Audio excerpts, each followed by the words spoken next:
Let's start out with what's the connection with Hani Rambod and Evagin? My connection with Hani started maybe 8 years ago. I didn't know him. My wife knew him, and he came into my gym, and I just briefly met him. Fast forward about 8 years, well, maybe 7.5 years or so. He showed up this past December just to say hello, and I met him again for the second time, but this time around he wanted to talk. We went to a Flames restaurant right across the street. We were having a good time talking, and he was just talking about nutrition and whatnot, and Right. He told me that if I wanted some help, he'd give me some advice on how Right. to do things and properly. So I figured, well, shoot, if I can't take advice from him, who can I take advice from? So I listened to what he said. I followed his routine, and actually about 30 pounds. Oh, that's awesome. I've lost 30, but I've probably put on about 10 or 15 of Right. muscle. So Yeah, he came on my podcast maybe about 6 weeks ago, and he just put me on the spot, and he was like, "Hey, there's a show, at the end of August here in Sacramento," and he's like, "You're doing it."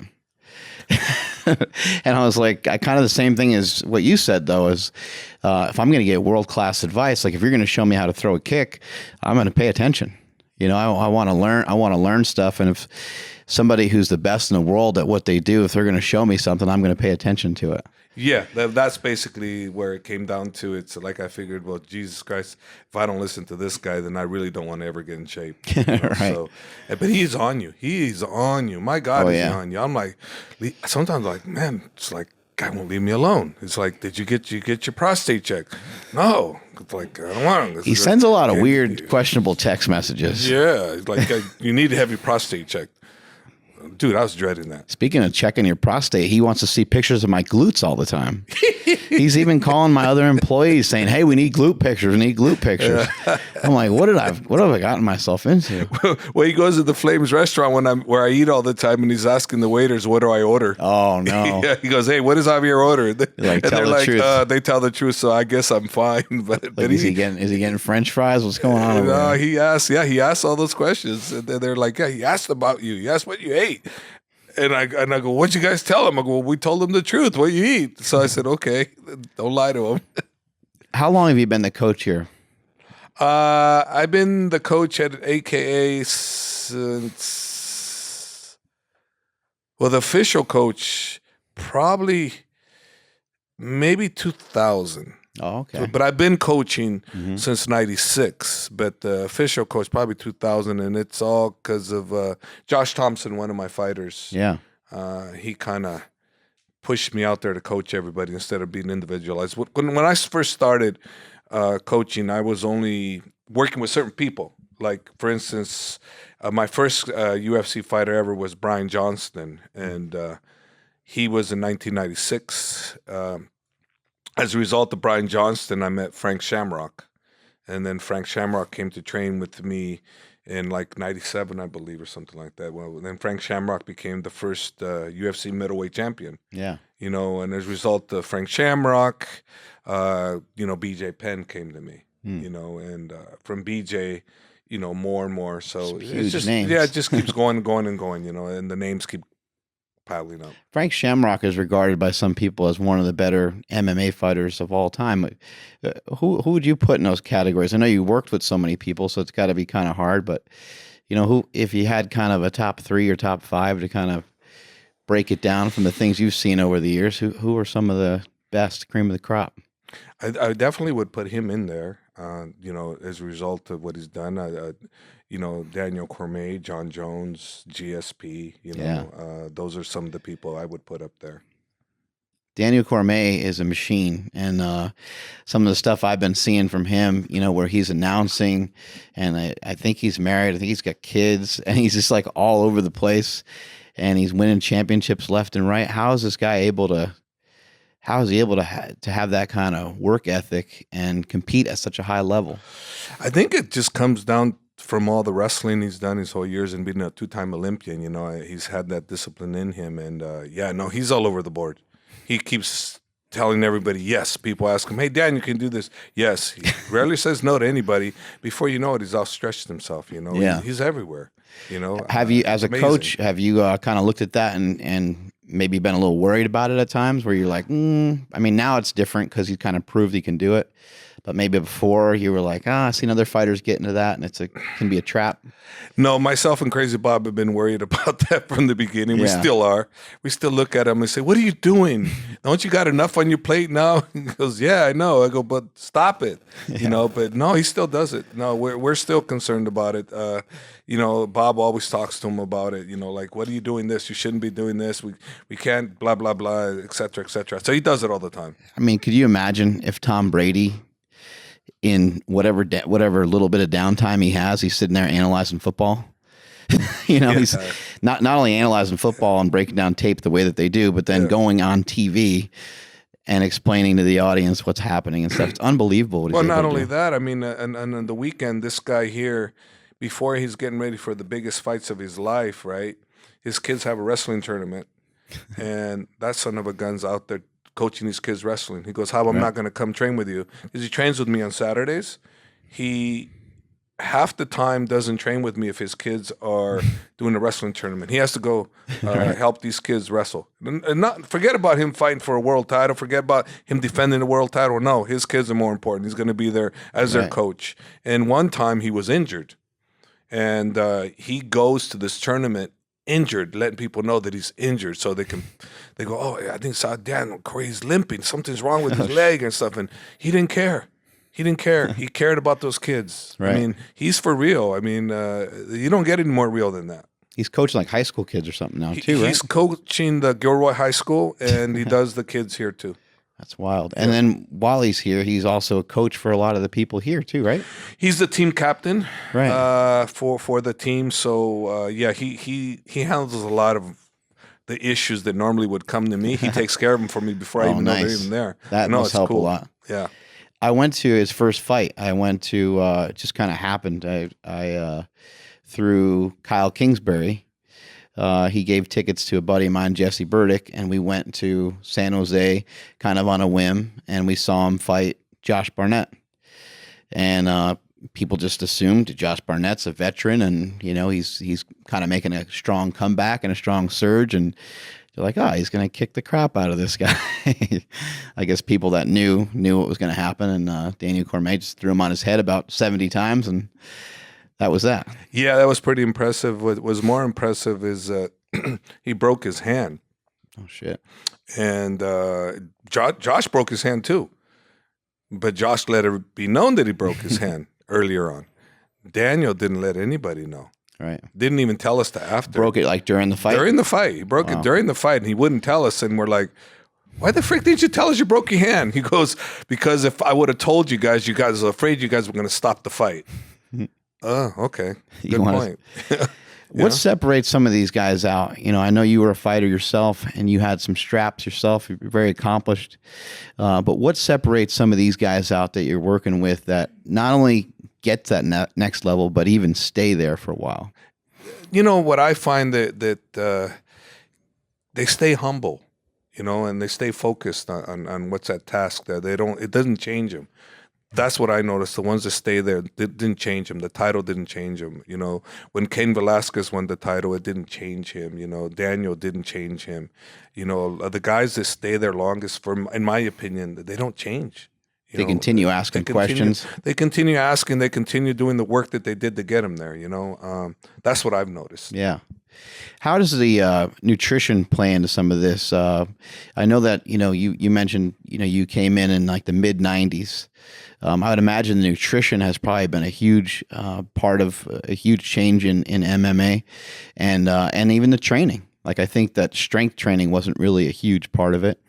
Let's focus in on nutrition first. What are some changes that you've seen some people make? Well, you know, a lot of the guys that can afford it are getting nutritionists, and they're helping them cut the weight. And it's been a huge impact. Yeah. Nutritionists, it's become a really huge impact on these guys, especially some of these guys that are dropping an enormous amount of weight, you know. Yeah. with the right nutritionist, they're able to do it. Without the right nutritionist, they'll make it to the fight, but they left their fight at the gym and Right. then at the table. They didn't prepare properly. So Running out of fuel. as a result of that, they go in half of what they could be. Right. Yeah, it's got to be hard to try to maintain that muscle mass and stuff as you're dropping weight, and it's important to have, somebody in your corner that knows what's going on. What about strength training? Back in the day, a lot of these guys that, especially I'll start with BJ Penn, he used to do CrossFit. Mm-hmm. And he'd come into the gym and he'd be wiped out. He'd be sparring. He couldn't even make 3-4 rounds. He'd get beat up. And normally BJ used to beat up everybody, and he'd always be getting beat up. And I'm going, what the hell are you doing? He goes, well, I do the CrossFit. This is before CrossFit was even CrossFit. This is with the original guys up in Santa Cruz. So he'd be doing CrossFit with them. So I go, what are you doing? Tell me what you're doing. He goes, well, we do these pull-ups. We do this and that. I'm like, look at him. I go, okay, that has nothing to do with cardio. The only thing you're telling me that's cardio related is riding the bike. Everything else is anaerobic. It's not aerobic. So you're killing yourself doing that stuff. That's stupid, From that point, I think people have changed and modified that. Now they're doing things that actually are correct. Now they're doing more things in line with the strength training, the one type relax, take a lot of time off, and pull maximum weight without putting on much muscle. And so it's really working. Now the weight training, it's a big deal now. Whereas before, when it first started, it was stupid the way they were doing it. Now it's not. They were going at it too hard. Way too hard. Killed themselves for the training. Now it's different. Now they're doing it proper and with the right individuals that they know what they're doing. It's a good thing. CrossFit was not. It's not a good thing for MMA the way it was back then. How does somebody become a champion in this sport without overdoing it? Or does it have to be overdone? Like, is this a 10, 12-hour day almost every, it might even be more. It might be more like bodybuilding where it's 24/7, where the sleep has to be accounted for, the food has to be accounted for, the hydration has to be accounted for. There's a lot involved in that. Yeah, it is like a job basically, because you can't screw up. Yeah. You have to have the right proper sleep. Think about it. If you don't get the right proper sleep, then the next day, how are you going to perform? Right. You're not going to perform right, and so the partying, you can't be partying, you can't be doing any of that stuff. It's basically, I would say that the best of the best always do everything proper. So if you're going to be Mr. Olympia, you're probably doing everything correctly. But if you're a UFC champion or whatnot, you're doing the same thing. You have to. That must help a lot since you have previous champions. You got people like Cain Velasquez that set the tone here for a long time. And then you have other guys coming in and saying, hey, this is how we do it around here. We don't go out. We don't do that, but we win belts. We win championships. Basically, yeah, I think a lot of the guys talk amongst themselves and they see what it is, what they're doing, and they're maintaining. Like my recent guy, Khabib, he more or less, he talks about being humble while he won the title and staying humble, that how important it is. And he's stayed the same person. He was on that bus when McGregor kind of lost his shit and threw whatever the hell he threw at the bus and kind of lost his mind. Does that have any impact on the fight? Like sometimes guys go in and they're maybe too pissed off. You think that has anything with the strategy, or you think he'll just be fine? He'll just take care of business like normal? It's hard to say because Khabib has been known to kind of not do what we want him to do. Yeah.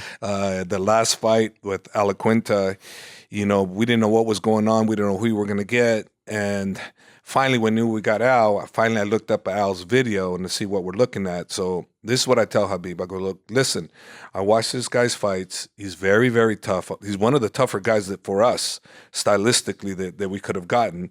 And you're going to hit this guy fairly easy. But please don't get stuck just hitting him because, he's got power and he can take a good shot. And I don't want you getting caught with anything. Let's not get stupid. He goes, okay, coach. So first 2 rounds, he does exactly what we wanted him to do. Took him to the ground, boring, blah, blah, blah. Then he smashes him. The 3rd round, no, he got comfortable. He liked hitting him. So he decided to pull Muhammad Ali act on him, starts out jabbing him, and I'm like losing myself. I go, what the hell are you doing? I go, let's go back to father's plan. And he goes, yes, fourth round, does the same thing. Same damn thing. He goes on, tries a Mickey Mouse takedown, but he didn't really want to take him down. And he does the same thing, starts striking with him. And then all of a sudden, fourth round comes out, and I say, hey, listen, it's obviously not going to do what I want you to do, but do me a favor. Do what you want to do and then do half of what we want. So he goes, okay. So then he goes out there and does half of that. So there's more stories I can go on in other fights where he's done that to us. So Right. that's why I'm bringing it up. Will he listen to what we want? Yes. But will he do what he wants? Yes. Right.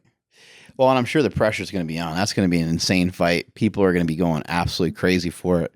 All the hype leading up to the fight. It's going to be hard not to let the emotions get the best of you. It's going to be hard, and you know, Conor's a master, you know, Yeah. at instigating and starting. Right. But Khabib ain't so bad himself, so you might be surprised that they might be equals there. Khabib does it in a different way, Yeah. but they're both really good at creating attention and not letting it get to him. I don't see it getting to Khabib at all. I really don't. He's very calm. He's collected, and he's different, you know, than Conor in the sense. But they're both masters at it, you know, in my opinion. Yeah, I'm excited to see the fight. I'm excited to see what happens. It's a you know, a great clash between you know, a striker and Khabib's got such a great ground game. It's going to be interesting to see who's able to come out on top. And Khabib is undefeated, right? Yeah, he's undefeated. He's 26-0, and if you can remember too, watching his fights where he's beating up on the guy and he's talking to Dana. You know, he's telling Dana, "Hey, Dana," he goes, "Don't send me no more bullshit contracts. You know, next time you want me to beat your boy up, send me the right contract. You know." And While he's beating the hell while out he's of the guy. beating the guy up, he's talking to Dana about, "Don't send me no more bullshit contracts." You know, and he does stuff like that. You know, or one of the opponents, he's telling them, "Come on, you know, you give up. You know, I deserve this title. Just quit." You know, I mean, he does just funny things like that. You know, but that's who he is. I'm a huge football fan. I'm a football nut, and so I saw, you know, the poster of Herschel Walker in there, and you know, what an amazing athlete he was. Do you have an opportunity to work with him? I worked with him for about 2 years. You know, he's an incredible athlete. Probably, had he been 20 years old and decided to do this, he might have been the greatest of all time. He's that good. That's insane. Yeah, he's just an incredible athlete that picked up things, you know, as we went along. I think he was 46 or 48 when he started with us, and my God, yeah, he just he shouldn't be doing what he was doing. Should not be doing what he was doing. Yeah, it's crazy. I remember when he was playing football and he was just in tip-top shape. He was probably 230, 240 pounds. He was jacked as hell, and they were like, you know, what kind of training are you doing? And he's like, I do push-ups and sit-ups. I remember you'd talk about doing like 1,000 push-ups and 1,000 sit-ups. So there I was watching TV, banging out push-ups while I was watching commercials all the time as a kid. Yeah, he no, was it's unbelievable. amazing. You know, everybody thinks the push-ups are blah, blah, blah, blah. So anyways, when I was training with him, I said, oh, he does 1,000 push-ups. I'll do 300. So here I am. I'm doing 300. All of a sudden, my elbows are just killing me. And I'm like, what the hell's wrong with me? You know, and it's like, I said, Herschel, I go, man, I was trying the push-up thing and I was only doing 300, but my elbows are like shot. He goes, Hob, you can't do that. You got to work into that. I go, well, I thought I was working into it, but apparently not. It's like, man, that thing ain't no joke. Yeah, you got to take your time with it. Yeah. And I was only doing 300 in 2 weeks of that. And all of a sudden, man, I couldn't hardly do anything because my elbows were just blown out. It's amazing. I was like, you know, and he's doing 1,000 a day. What's the hardest part of this job of being a fighter? Do you think? Being a fighter, staying focused and injury free. You know, that for the MMA, that seems to be one of the biggest deals. You know, is staying focused and injury free. Yeah, it's day in and day out, and there's a lot of things to work on. Are there some things you hear sometimes some people say, like punching power or maybe toughness or grit or some of these qualities? Sometimes you hear a coach saying you can't really coach that. The guy had it when he came through the door. What are some of your thoughts on that? Can some of these things be built and coached? Some can. Some are just natural. Some they need help on, and others they just come, like killer instinct. You know, that's the one I've yet to be able to coach, to teach. Some of these guys just have to be a little bit mean. Or just flat out mean. Some just have it. Yeah. You know, and you can tell them you should be meaner, but it's got to be in you. I Right. think that's the one thing that I don't think I can teach is the killer instinct. Either have it or you don't. Right. And I think everything else we can work on, the power and this and that's you can work on. Some people have natural power, but you can still refine it. Excuse me, you can refine it and get it more focused. So you could definitely work on the power, but the killer instinct, no. No, I think you either have it or you don't. How'd you get into all this in the first place? It's all by accident. You personally? Yeah, I got all this into an accident. I was one of those kids that was in high school, and I never played sports. We're too poor, and so I never did anything other than I played 1 year of high school football. And I used to be one of these kids that used to would have, could have, should have guy. So I used to always talk, I would have, I could have, I should have. And one good friend of mine who died most recently, I was running with him on the track, and he stopped when we were running, and he told me. Can you guys maybe grab him some water if you want? Sorry to interrupt. Go ahead.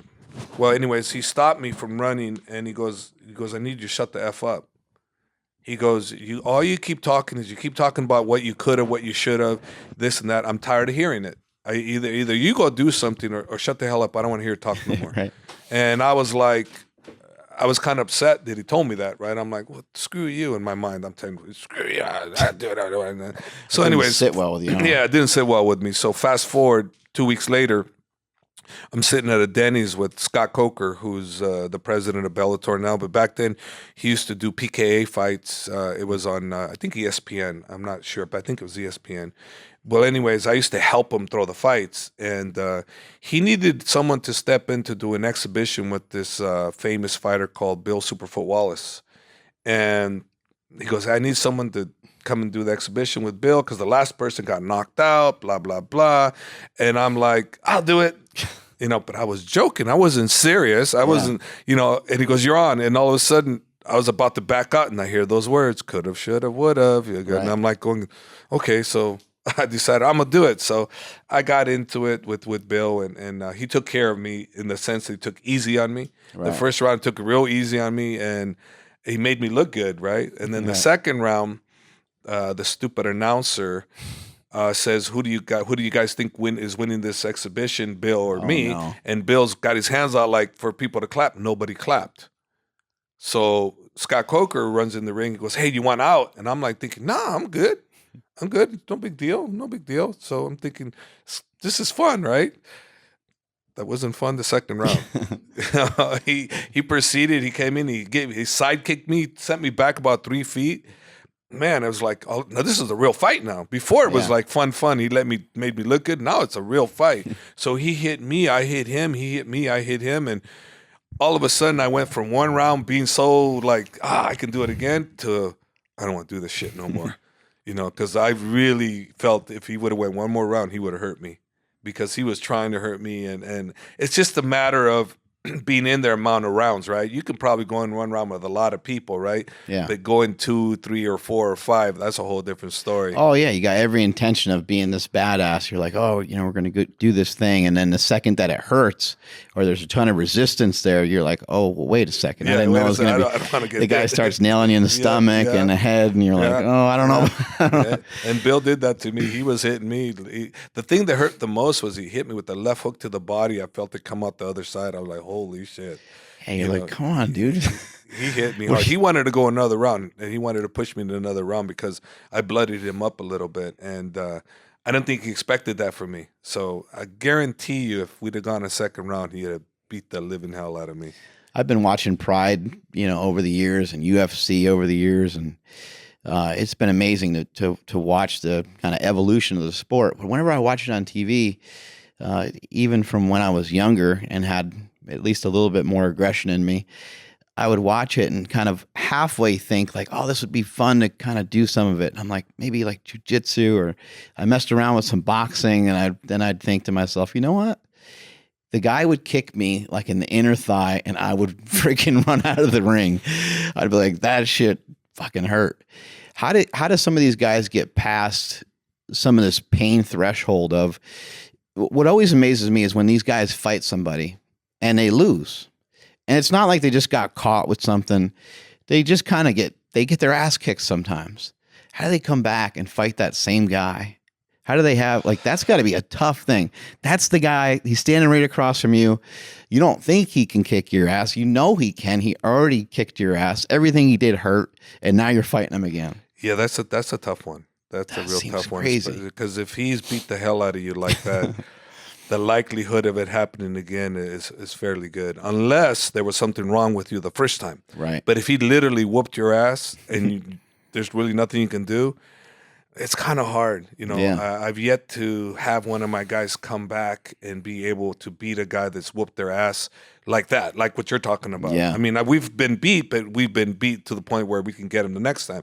But we've never been beat to that point, Right. unless something was wrong. Like, for instance, when Cain Velasquez defended his title the very first time against Junior Dos Santos, he had a torn meniscus, and we shouldn't have been fighting at all, period. Should not have been fighting because he couldn't kick, he couldn't wrestle. All he could do was box.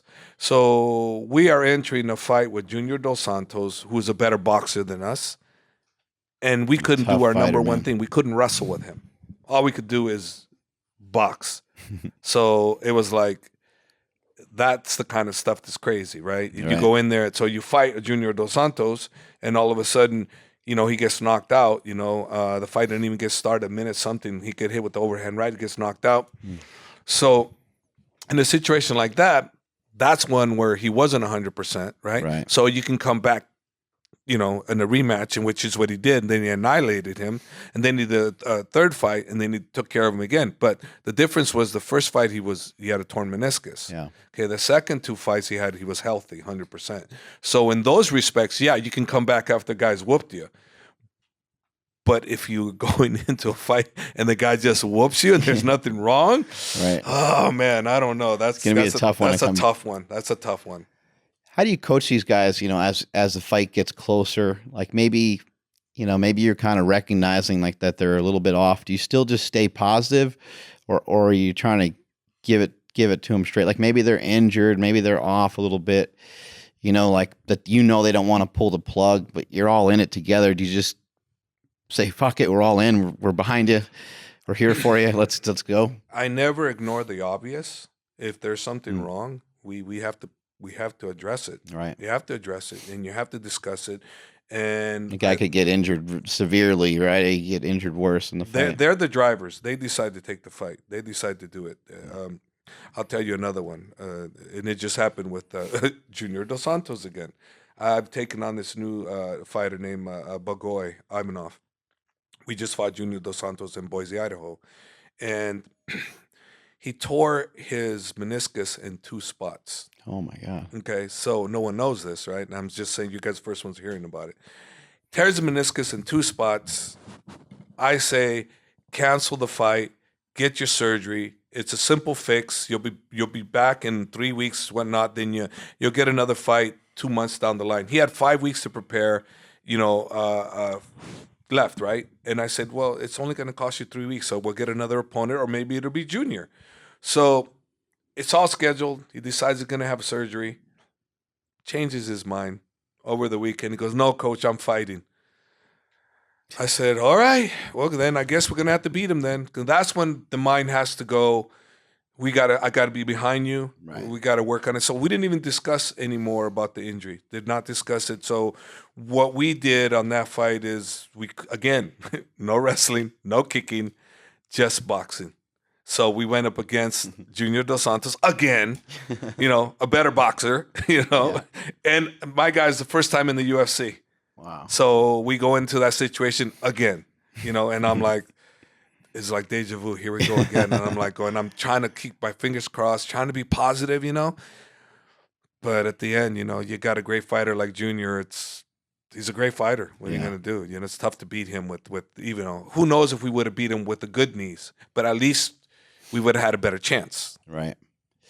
Everybody wants to see Cain Velasquez come back. How's he doing? He's doing great. He's been training off and on. He's been coming here. He's been helping Daniel a lot when he got him ready for Stipe. Daniel and Cain. Cain was probably his number one guy to help him with that great. one. But now it's just a matter of them getting a deal with him. He's been ready to fight since January. Right. So he's here. He may be here today. I don't know, but he's been ready to go. And Cormier is going to be fighting Brock Lesnar. Yeah, Right? Daniel's gonna be fighting Brock. It'll probably, hopefully, that Brock, stays clean. Yeah, You know, right. and in January, and then when he gets cleared in January, so USADA clears him because he goes Right. into the 6 month testing pool. Once he's cleared for 6 months, then the fight will happen, and it'll probably be before Daniel's birthday, Mm. which is in March. So somewhere around that time, he fights Brock. But I think Daniel might want to defend the light heavyweight title against whoever they put in front of him. He might want to do that if it's possible, meaning his hand has to heal. 'Cause Okay. he broke his hand. So if his hand heals, then he would like to, I think, defend the title once at light heavyweight. He wants to be He, active. he wants to well, not only wants to be active, but he just wants to prove that he's a real champion. Right. He didn't just win that title and didn't defend it. He wants to defend them. So for as long as he has left, which is not that long, because he said 40th birthday, I'm done. Mm. And so far, Daniel's done everything he said he was going to do. Yeah. And I'm expecting that's going to happen. Come his 40th birthday, he'll be done. In the Pride Fighting Championships, they definitely seem to be more lax on their PED testing. Right back in the day, a lot of those guys were really jacked. What's your thoughts on that style versus what the UFC has tried to do, coming together with USADA? Well, I like personally what the UFC is doing more so because it's an equal playing field. If every fighter on earth decided they want to be on PEDs, then it's equal playing field. Then okay, I'm fine with that too. But being that not every fighter wants to do that, I prefer the clean way. Yeah, it just adds a whole nother element to the sport too, where somebody in your corner now has to know about all these crazy drugs. There's like there's growth hormone and all these different things, right? Yeah, I don't know much about them. I actually don't know anything about them. I hearsay stuff. I hear now that they got new stuff that you inject, and it lasts anywhere from 3 to 8 hours. As far as testing, after that, it's good for a whole month, and they can't Right. test for it. Wow. So, from what I told from other friends of mine, that USADA is catching all these things, but there's always these chemists guys that are one step ahead. And supposedly there was stuff in Germany that it's undetectable, and they're using. Let's go to Germany then. Sounds great. Yeah. So I don't know. I don't know what it is. I Right. just know that it's always there's changes. Yeah. So there's always ways of beating the system, and I've been told that certain people are doing that. Right. And I don't know what to say. It's Yeah. just that people are doing it. There's also, the mental health side of things in the sport too, and I think that the more exposed these guys are to drugs, maybe the possibility, maybe there'd be more possibility of them getting hurt worse, or them, causing more brain damage. I mean, if just the thought of, one guy being more powerful, or one guy being able to last, deeper into the 4th round or the 5th round, or if the other guy's, not taking the same stuff and he's fatigued, I mean, he could end up with a potential brain injury that could, be life altering. You know what I mean? So, Yeah, correct. No, all those things are definitely reality. Right. They're all reality, and it's just a matter of getting it all under control. And like I say, I Right. think the UFC is doing a great job of working towards that. And I think that out of anybody, in the striking arts, boxing, kickboxing, I think that they're the leaders in trying to correct it, and I Right. think they're doing a great job. Yeah, the other sports, they don't seem like they've taken on the same principles, right? Well, and let me give you the reason why. Right. Yeah, the other sports are like they got to fit the bill for that, Right. It's not like USADA is free. The USADA is being paid by the UFC to take care and regulate. And they do a lot of things that have hurt shows. Main events have been canceled because people popped. So obviously, it's not what the UFC wants, and they've had major shows being canceled because the main event is popped dirty, and so the USADA does their job. And unfortunately, a lot of other shows don't have that kind of money available where they can pay for such a big deal. It's a big ordeal. I see USADA's here almost all the time for my guys, 2 or 3 Right. times. They were just here this Friday. And for one of the guys, they're here all the time. Yeah, they got to be checking in. Do you feel that fighters have to have like a fighting background? You know, like you mentioned the aggression. Do you think they have to be guys that get into some fights as kids? Like, did you get into some fights as kids or as a kid or? No, I didn't get into any fights as a kid per se. I mean, past 12 years of age, I never fought. Still to this day in the street. But as kids, we know we did little stuff. But Yeah, you know, no, to be successful in MMA, I think that you have to have a great jiu-jitsu background or great wrestling background. You could be a great striker, you can be the world champion boxer, but if you don't have a sound jiu-jitsu or wrestling game, you're not right. going to be anything in MMA. Not going to happen. Too many people come in. Well, I've been striking 15 years, and I said, okay, how much jiu-jitsu do you have? I don't have any, and I just like, okay, I just, Right. I ignore them per se, because if I'm going to spend the time with somebody, I want to spend the time with somebody that has maybe done, 2 or 3 years of wrestling or two or Right. 3 years of jiu-jitsu, because he already understands what is needed to become successful in MMA. Yeah, you look at how successful someone like Chuck Liddell was. You know, people think of the striking, but they also forget that no one could take him down at the time, right? They kind of forget that. Or John Jones is also a great wrestler, and obviously Daniel Cormier is a great wrestler.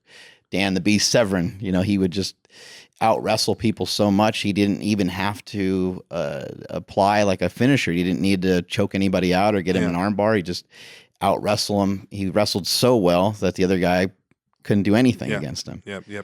And that's why I say that, because, you got individuals like that. They come in and, like I said, you could be a world champion boxer, but you come in against just any kind of collegiate wrestler, even a high school wrestler, for God's sake. All of a sudden it takes you down. All of a sudden, where's your boxing? It's gone. Yeah. You're on the ground. You can't do nothing. You can't get up. So if you have a ground game, it's different. But if you don't, it doesn't matter what you have stand up. How has somebody like Daniel Cormier been able to adapt to MMA so quickly? I mean, I know it's been several years now, but it seemed like his learning was really, really fast. And to go from being a collegiate wrestler to having somebody throwing punches and kicks at your legs and at your stomach and at your head is just a way different thing. It seemed like for Brock Lesnar, it seemed like that's a harder thing for him to deal with, maybe because of his collegiate style wrestling background. It might be that, or it might be just Brock himself as a person. Right. Because the way I hear, he runs it the way he wants to run it. He doesn't really have anybody run him. So it may very well be that he just does whatever the hell he wants, Yeah. And he's such a badass, he could do it. You do need a coach. You need a mentor, don't you? I think you do, and I think he has one, but I don't think he has one is like this really, I understand. I think he calls his shots. I think. I could be wrong, Right. but I think he calls the shots. And with Daniel, no way. He doesn't call the shots. It's Crazy Bob and myself that take care of what he needs to be taken care of when we talk to him about in regards to fighting and training. Right. He listens to all our coaches, but specifically Crazy Bob and myself.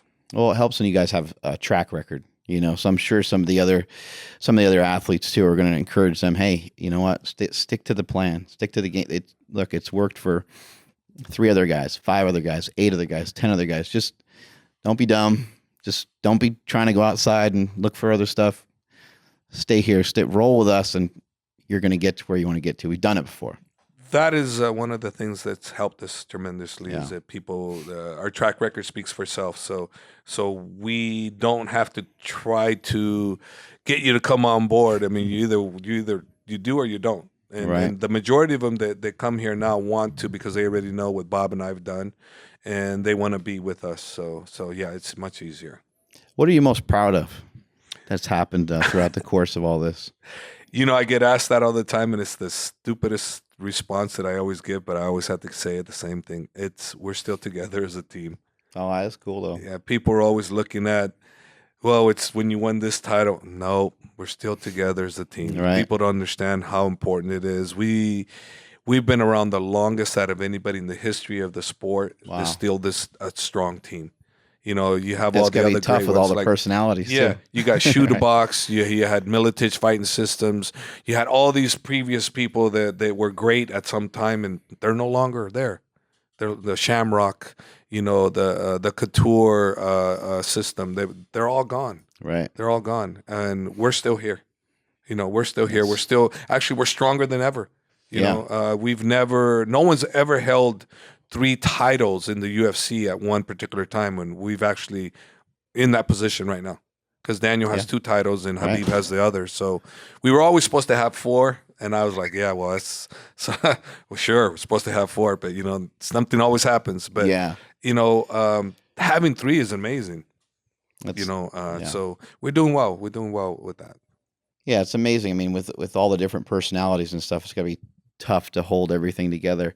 I shot Kyle Kingsbury a message telling him I was coming here, and he's so excited. He's like, please give him my love. Tell everybody there I said what's up. And that's a really cool atmosphere, because a lot of times people will leave a gym or they'll leave a company and there'll be bad blood. But in this situation, anyone who's been a part of this, they're kind of forever branded. Yeah, I'm from AKA, and it's a badge of courage rather than like, fuck those guys. Yeah, it's that's what we'd like to keep doing, but you know what? Unfortunately, there is one that got away from me. But the majority of my guys, like a Kyle Kingsbury, I love Kyle. He's always my boy. It doesn't matter where he's at. There's always going to be disagreements. Like Luke Rockhold. Luke Rockhold, has left us also, but he's still my boy. People, they try to create something. I go, what are you talking about? What happened between you guys? There's nothing happened between us. He had a situation that works for him. He's still with me. Still AK for life for me. He's my boy. How can you turn your back on someone that was there for you when you needed help and you didn't know you needed help, and he's there for you? How do you turn your back on that? Right. I mean, why would you? It's like people have their own life. They have things they have to do. It's not, look, the team's the team, but we're not a real team like a football team or basketball team. Right. This is an individual sport. So for me, that's why I say it's a great honor. And the greatest achievement for me is that we're still together. And people like Luke Rockhold still, and Kyle Kingsbury are still family. King Mo, these are all guys they're in my heart, and they'll never leave, That's great. And it's always going to be that way. And like I said, I have screwed up with one person, and if I had to do that all over again, I would redo that all over again. But the whole idea is to keep us together always. Oh, and you learn from it. Oh, yeah. Right? Yeah. You learn from it. And it gives you new perspective. You're like, okay, that was not the right way to handle that. I need to work on that. No, I learned the number one, that I'm the head of the ship. So if that damn ship, for whatever reason, sinks, it's my fault. Right. It's my fault. Regardless of whether I knew about it, it's my fault. I used to think that tell the truth. I'd be with the media and they ask me a question, and so I give them the truth. Right. Well, the truth get me in trouble quite a bit. And then I realize, I go, what am I doing? I go, no, you can tell the truth, but you don't have to tell the whole truth. Yeah. So now I tell the truth, but I don't tell the whole truth. Now I'll say, no, it's this, it's that, it's me, it's blah, blah, blah. Well, your words can be really damaging. Oh, big time. Because these guys, you're a mentor to them. So you could say, hey, you know what? He would be on the next level if he just worked a little harder. That'll devastate a guy. Devastate. Right? Like just crush him. Yep. Even if it's the truth. The truth is a dangerous weapon, done at the wrong time. It's done at the right time is good. Done at the wrong time is good. It's like telling the person himself in person, right? That's okay. Telling somebody else, that's not okay. That's not okay. So there's the time to use it and there's a time not to use it. Yeah, not everybody's deserving of knowing everything that goes on too. Like not everybody has the right to know, what happens all the way through and through. And this is sacred ground, sacred territory. This is territory of champions. Yeah. Well, like I'll give you, for instance, something that just happened.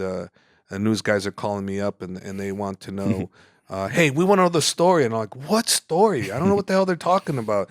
And they go, do you have anything to say? I go, about what story? And I'm thinking, finally, I go, oh, I know what you're doing, you son of a bitch.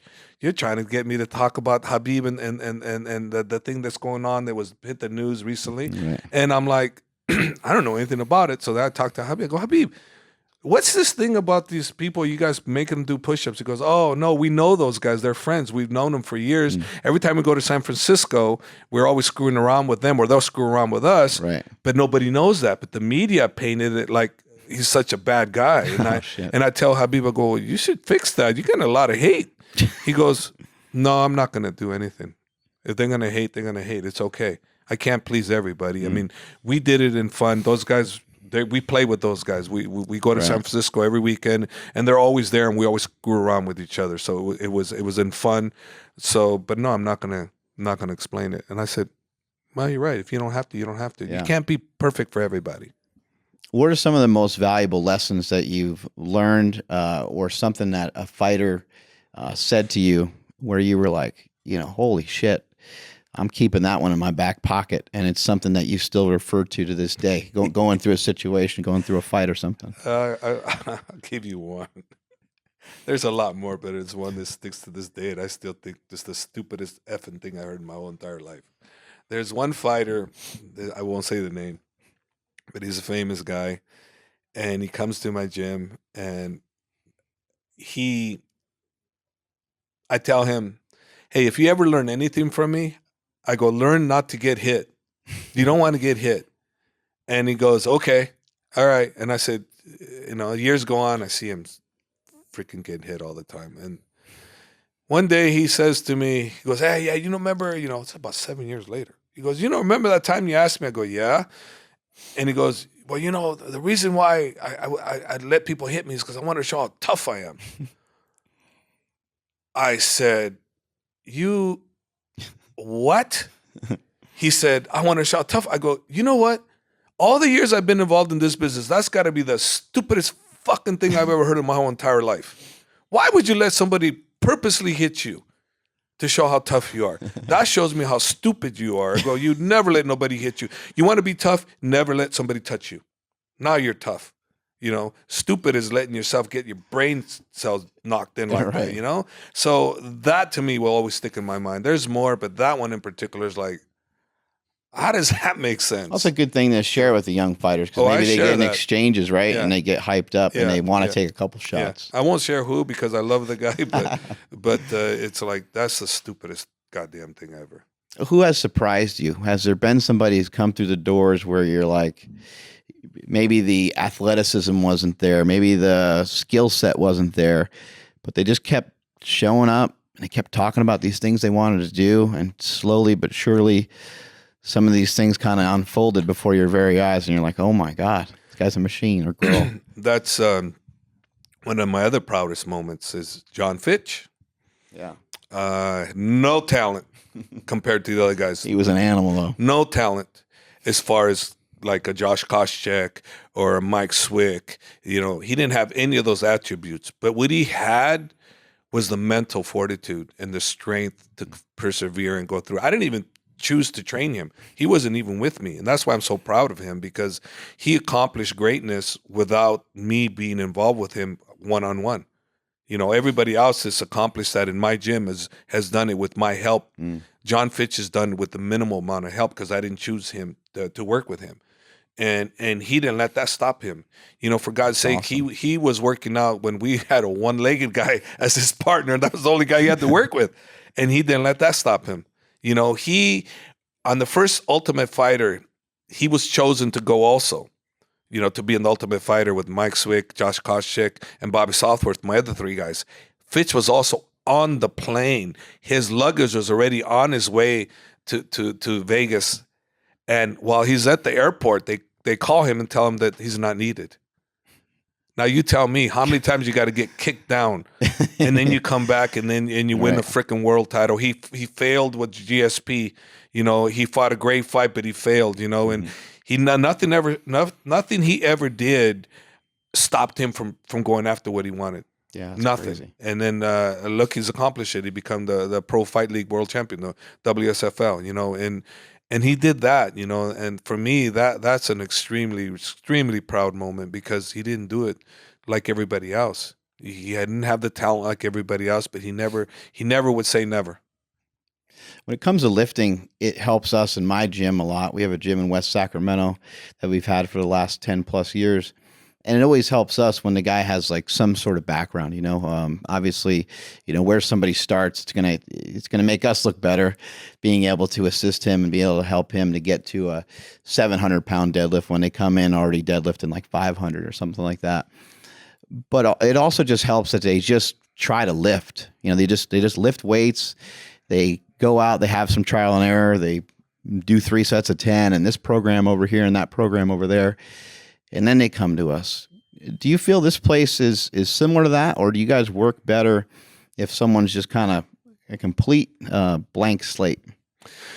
No, it's to be honest with you, right now as it stands, it's best for us if they have wrestling.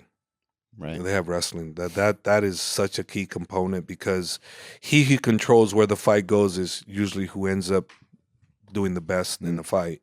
Are we talking about kind of like 4 or 5 years at least or so, or just at least to really become successful here, you guaranteed guy Division I wrestler or even Division III. You know, like I have a kid here who's a Division III All-American. Somebody who's really went through a program, though. Yeah, Division III All-American that I have here, who I think is going to be great. You know, but without that wrestling, it would have taken so many more years. You know, that wrestling is so important. You know, so if they're going to have anything, I really prefer wrestling. If not wrestling, then yeah, good jiu-jitsu base, is really important. Without those two, it's great if they have stand-up. It's great. Right. Don't get me wrong. It's fantastic. But the person that has the most advantage is always the ground guys. Right. You know, they have the most advantage. You were talking a little earlier about toughness and how that one guy had the bad perception of, he wants somebody to hit him to show how tough he was. Have you seen people be able to build upon their toughness, their mental toughness? I'm sure you got to push these guys like crazy with their conditioning. Do people get better at that, or is that something that's kind of stagnant? On the mental side, they definitely get better. It just depends. The same formula doesn't work for every person. You have to figure out how they are as a person.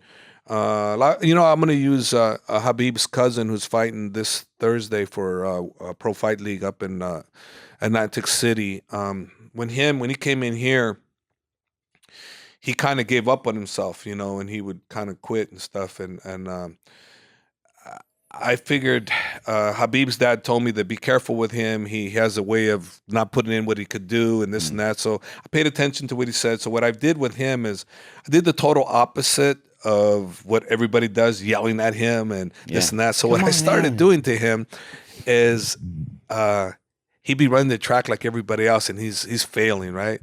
And I look at him. I said, hey, I call him man up. I go, man up.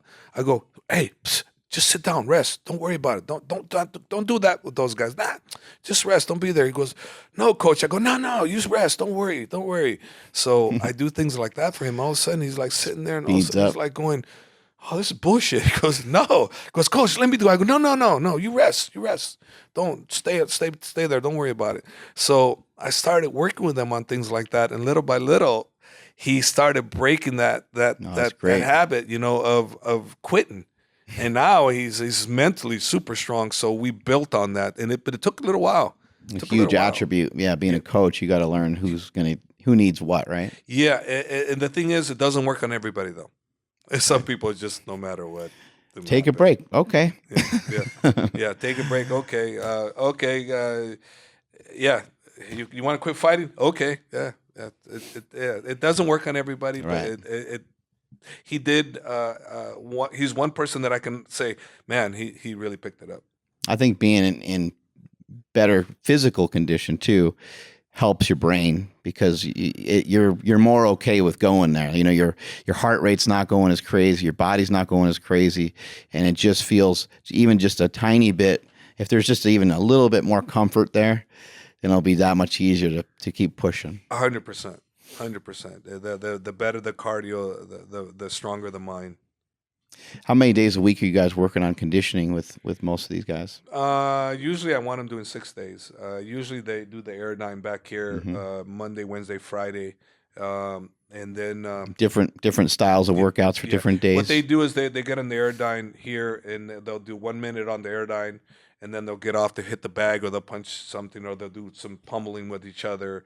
and then they get back a minute on, minute off, minute on, minute off. We've been doing that for years. Brutal. And it's brutal. Yeah, it's brutal. If I tried that, I'd probably faint.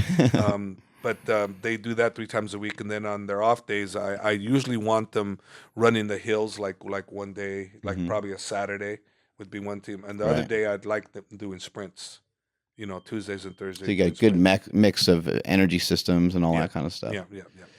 Does anybody help kind of manage all that overall? You got a strength coach or anybody? Is anybody kind of, or you guys have so much fight experience that you kind of got a really good understanding of it? No, some have that. DC has that. He has people that come in, help him with that all the time. Cain Velasquez has that. He's a good friend of mine. Tony Castro that was a power lifter and does everything for him. Cool. Yeah. So, you know, a lot of these guys have someone that helps them with that. What should some of these new guys that are coming into the sport, what should they know before they get themselves into deep? Just know that this is something they really want to do, because it's like anything, right? You gotta jump in. You know, you can't just touch the water. You gotta jump in. So they just have to know that they're willing to jump in. Thank you so much for your time. Really appreciate it. What's coming up? What's your main focus in the next 2-3 weeks? Well, this Thursday we're going to Atlantic City for Khabib's cousin. He's fighting, and then from there it's all about Khabib and the press conference between him and Conor. There's a lot happening coming real soon because they're gonna have to start building the fight. You know, we only have 8 weeks left. So I don't know what the UFC's plan, but they're not doing any world tour because they don't have enough time to prepare for that. Right. So I'm sure there's going to be a couple days here, a couple days there. We got to go do things, and I'm sure it'll be wild. It's happening. Yeah, it's going to be wild.